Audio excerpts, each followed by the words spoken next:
Hello, everyone.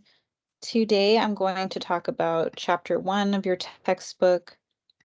In chapter 1, we're really just going through a introduction of white-collar crime and the discovery of white-collar crime. So first, it is of note to say that there are public perceptions of white-collar crime that really vary. A lot of people, when you ask them what white-collar crime is, they may not be able to give you a precise definition.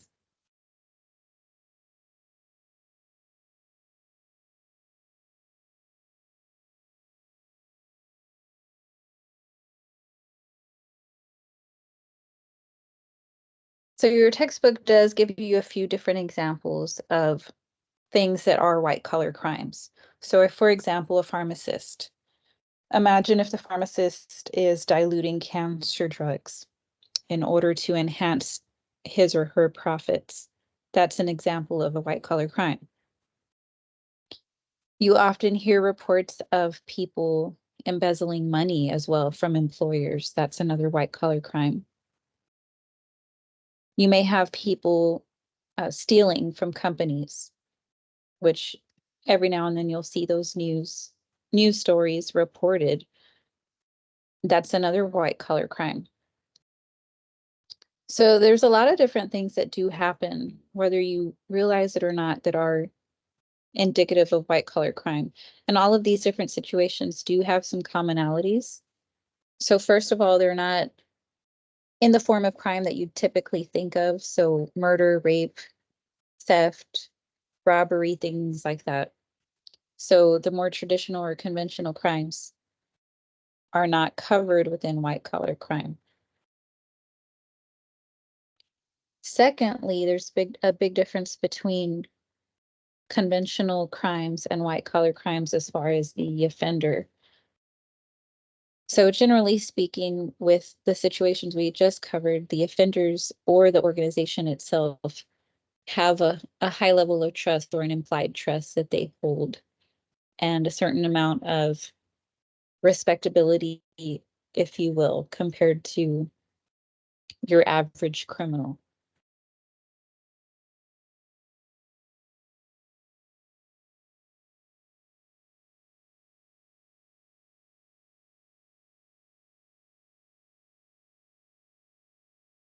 Another commonality that the situations have that your textbook talked about were that these types of things aren't really the focus of the law. So you might have heard news reports of doctors prescribing medicines that aren't needed. Maybe they're getting kickbacks from the pharmaceutical company, or they get money off the claims, the medical claims that they're making of treating people for illnesses that they don't have. Um, but that's not really a focus of the law, and that's not really what's sensationalized in the media. I mean, sure, we'll have these cases every now and then where doctors get caught or attorneys get caught stealing client funds, and stockbrokers are investing funds in the wrong way and wiping out people's retirement accounts. But in general, no, that's not the focus of the justice system. Usually they're more focused on the conventional crimes that we talked about earlier. And then last, they've all been considered forms of white-collar crime, at least according to somebody's definition.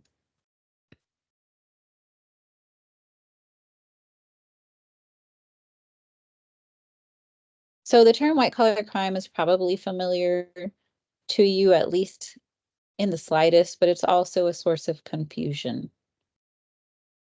So when you think about things like Hurricane Katrina, for example, you think of that as a natural disaster. You don't think about crimes being committed. You also might think about the Titanic and how that happened, but you might not realize some corners that were cut and profits that people had in mind that maybe didn't have a certain violent end in mind, but because of their actions, perhaps things wouldn't have unfolded the way they did.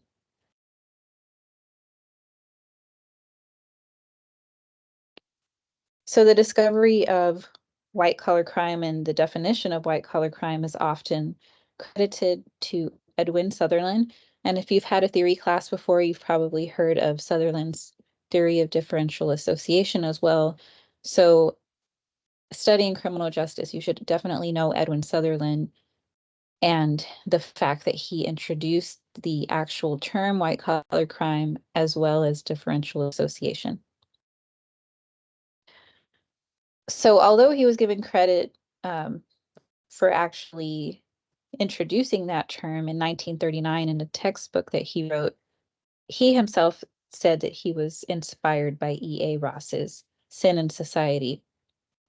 And even before that, there's a white-collar crime that's talked about, not in those words, but in other words, by Cesar Beccaria as early as 1764.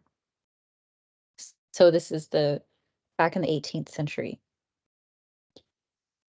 So it's certainly not something that's new. It's happened for a long time.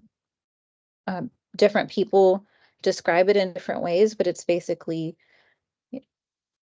mainly educated, higher class individuals, or of a wealthy status, the great and the rich, Cesar Beccaria would say, that are committing these crimes.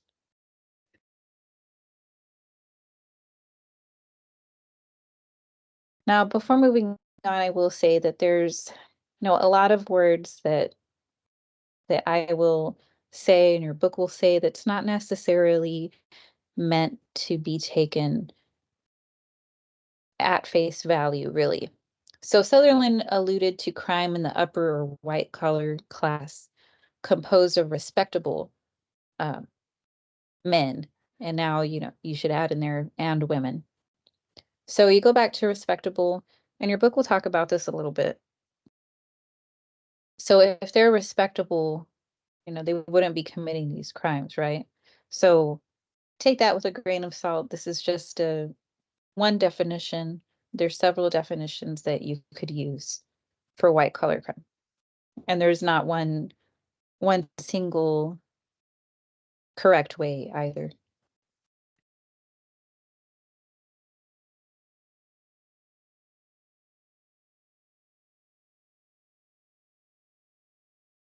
All right, so E.A. Ross influenced Sutherland. He was a prominent sociologist in his time, and he also promoted this idea of the criminaloid. So the criminaloid is a businessman who commits offenses that are out of a desire to maximize profit. So much like Sutherland, he held these individuals directly responsible for for the deaths of many people, often low-paid workers.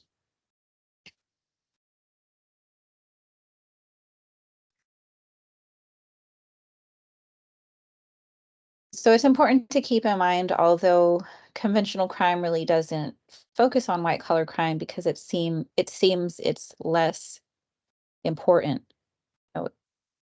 It does cause a lot of serious after effects and a lot of serious consequences. So going back to things like Hurricane Katrina and the Titanic, you can imagine the devastation that those events caused. So Sutherland's examples of white-collar crime includes things like misrepresentation, manipulation, embezzlement, bribery.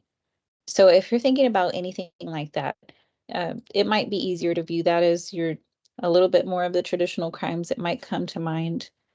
But they are different than conventional crimes. That's why we have an entire definition that is dedicated just to these types of crimes.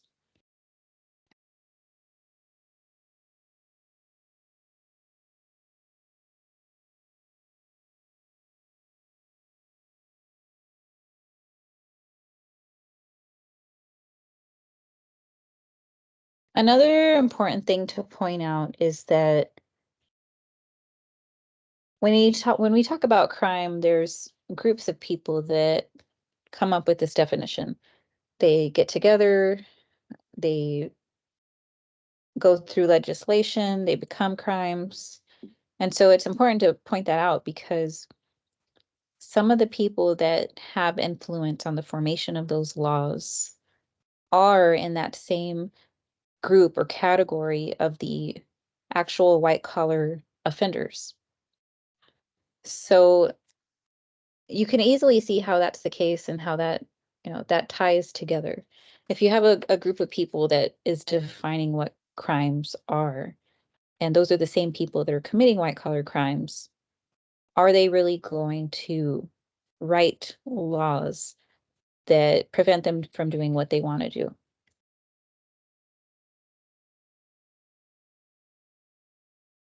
So Sutherland did gather data. He didn't just say that this was what white collar crime was. He actually looked at 70 different corporations and gathered data from them.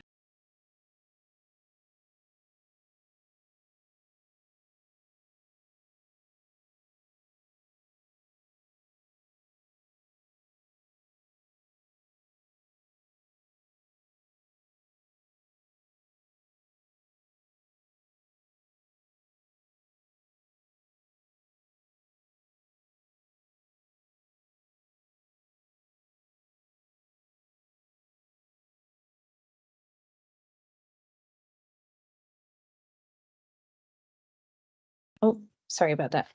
All right, so he focused on 70 different companies and he found that a lot of them had committed a lot of the same violations. So one that you might have heard about is unfair labor practices.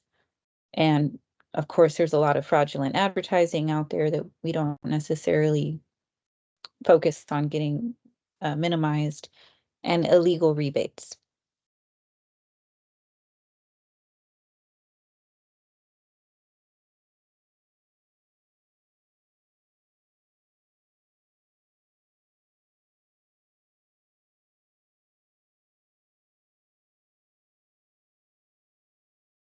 So out of these corporations, he also found that most of them committed crimes again.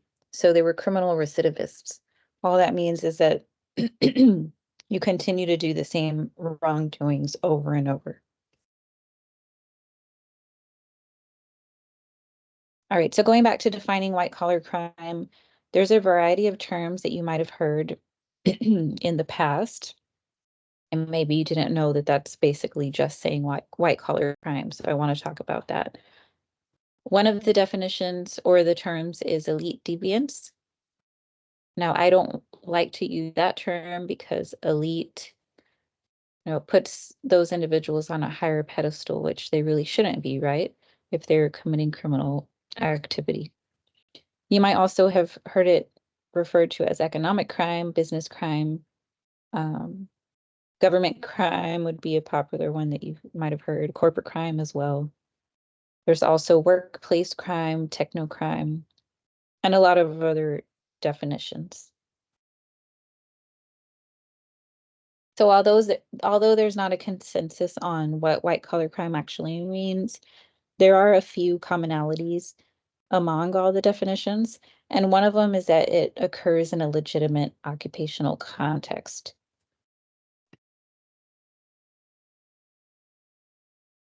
So you have to be a part of some type of business, some type of job in order to commit white collar crime. Secondly, it's usually motivated by economic gain or occupational success. So in a lot of the cases that are going to come up this semester, it usually involves economic gain, but it could also indicate, or it could also stem from occupational success.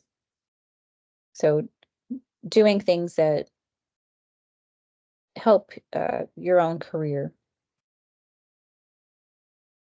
Third is that it's not characterized by direct intentional violence. So like some conventional crimes, they're obviously directly violent, but you're not going to see that when with white collar offenses.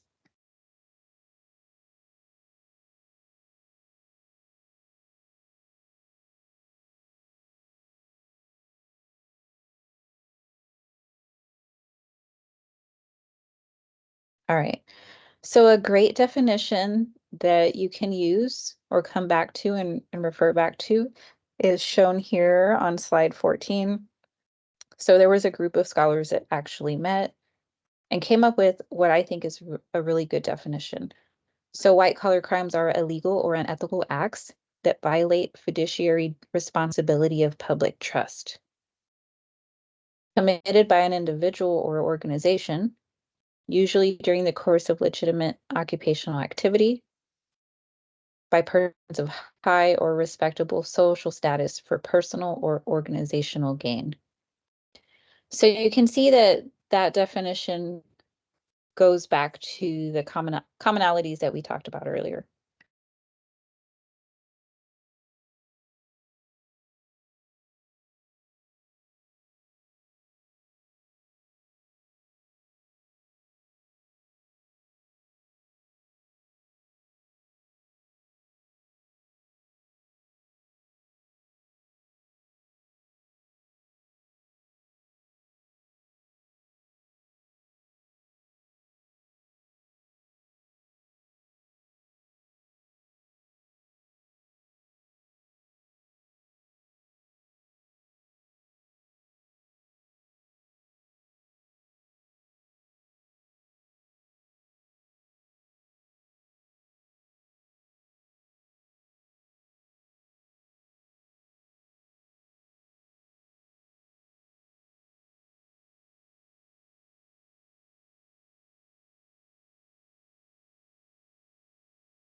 So there's a lot of different ways that you could differentiate between the types of white-collar crime. I don't want you to worry too much about the section in your book about the multi-stage approach to defining white-collar crime, but you should know the criteria for differentiating different types of crime. So first is the context in which it occurs. Second is the status or the position of the offender. So are they a high-level executive or are they just an everyday worker? Third is the primary victims. Fourth is the principal form of harm. And fifth is the legal classification. So going back to principal form of harm, um, that's important. So that's talking about, is the white-collar crime offender focused on physically injuring someone or ultimately leading to that outcome, or are they more focused on economic losses? And sometimes it can be a combination of the two.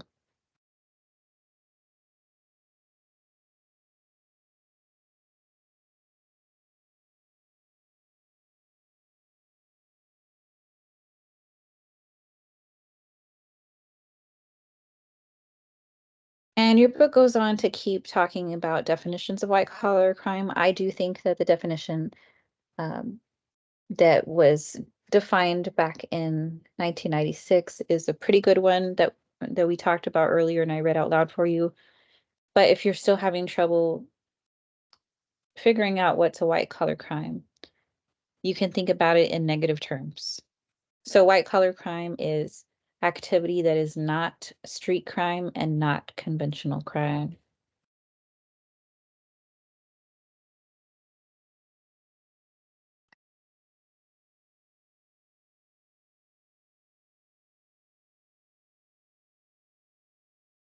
In white-collar crime, the notion of trust is very important.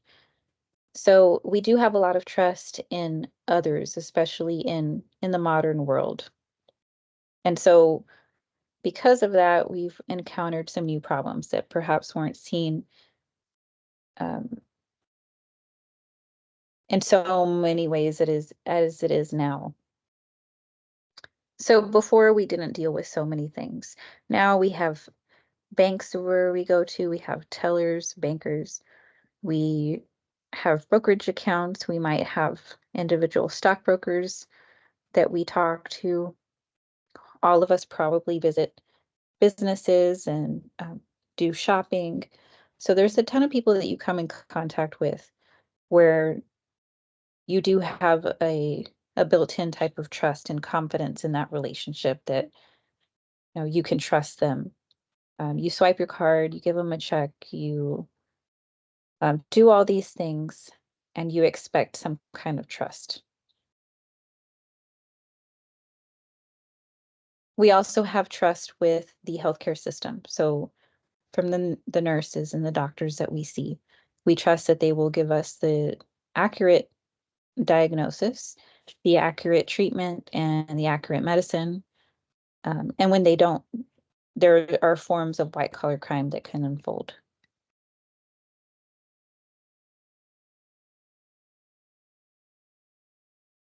So the main takeaway I want you to leave chapter 1 with is the definition of white collar crime, as well as this idea of trust. So trust is really unavoidable and necessary in modern society.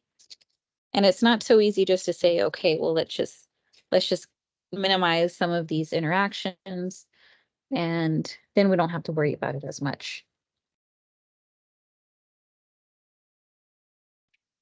If we end up going down that road, we're in a bad situation because people are going to become distrustful, and we need trust for modern society to work. We need a productive society, and we need to be able to hold each other accountable to do the right thing.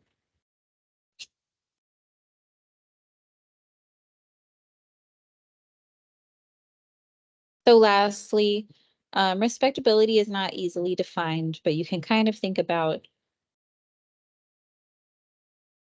white collar offenders being in those positions that are supposed to be quote unquote respected.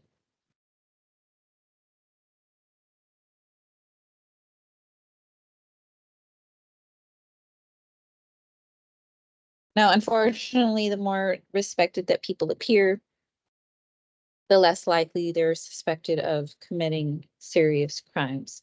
And even when they are suspected of committing serious crimes, most of the time, they have most of the means to overcome those challenges and get themselves out of that situation.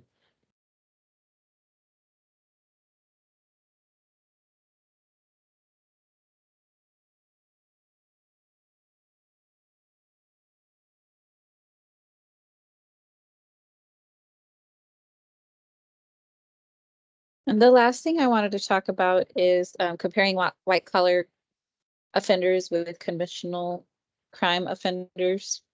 So what are the differences? So first of all, age. We know that age follows a certain, or crime, I'm sorry, follows a certain curve as far as age. So most criminal offenders of those conventional crimes are young. They're usually 25 and younger. Criminals start at a young age and then they end up stopping at a fairly young age too. Most people are not lifelong offenders. They grow out of it eventually. White collar crime offenders are on the opposite spectrum of that. They usually start when they're middle-aged or older, and they begin their offending at a later age instead of starting when they're young.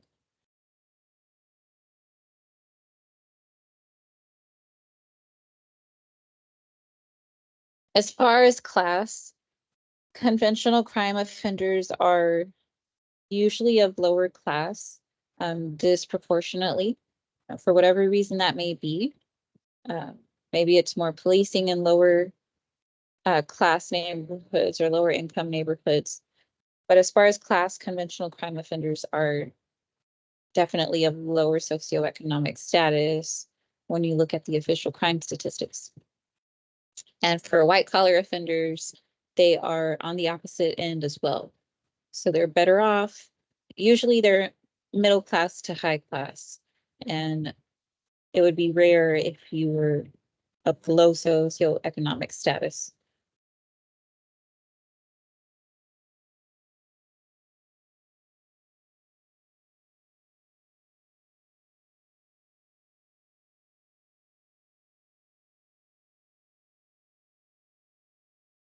So as far as race, for conventional crimes, racial minorities are severely and disproportionately represented. So although minorities make a smaller amount of the population in the United States, they account for a higher amount when you look at the crime statistics.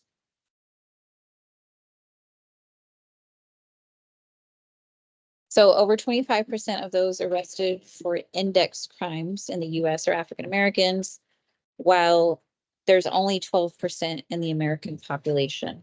And that's where you can see the disproportionate amounts there.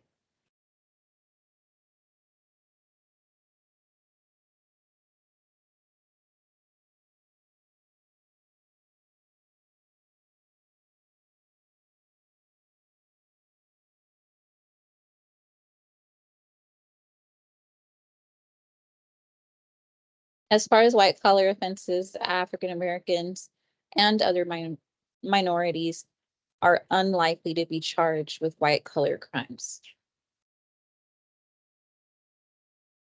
So it's a bit of the opposite situation compared to conventional crimes.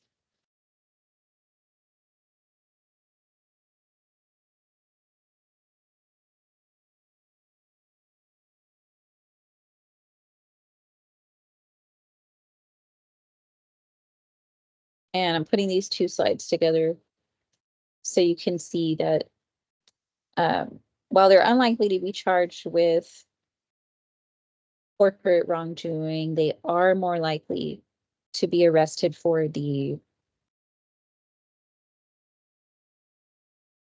less corporate related incidents. So welfare fraud, anything not occupational related, there is still that significant disproportionate amount of minorities that are arrested for those white collar offenses. As for gender, it's pretty well known that males commit a higher number of crimes compared to females. And that's talking about conventional crime, but the same also applies, but mainly males committing those offenses. There's also other shared demographics that white collar offenders share. So the number one is that they're most likely to be employed, of course. Usually that's done as part of your job. So of course they're going to all be employed. They're more likely to also be better educated and often very highly educated. As we said earlier, they're likely to be older, middle class, and some of them high class. They're also more likely to be married and have a stable family situation and have ties to the community in certain groups and, of course, church affiliations as well.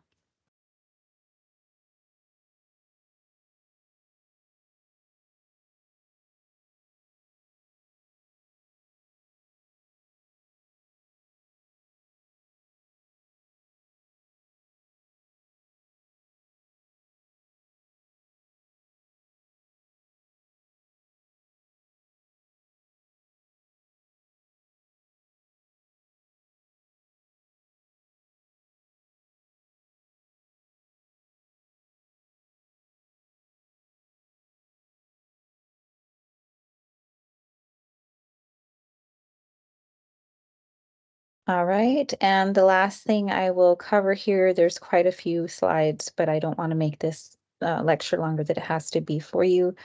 The last thing I want to talk about is the role of the media that I briefly talked about earlier. So the media is critical in our understanding of crime. So crime is portrayed in the media, and that's where the vast majority of the population gets their information.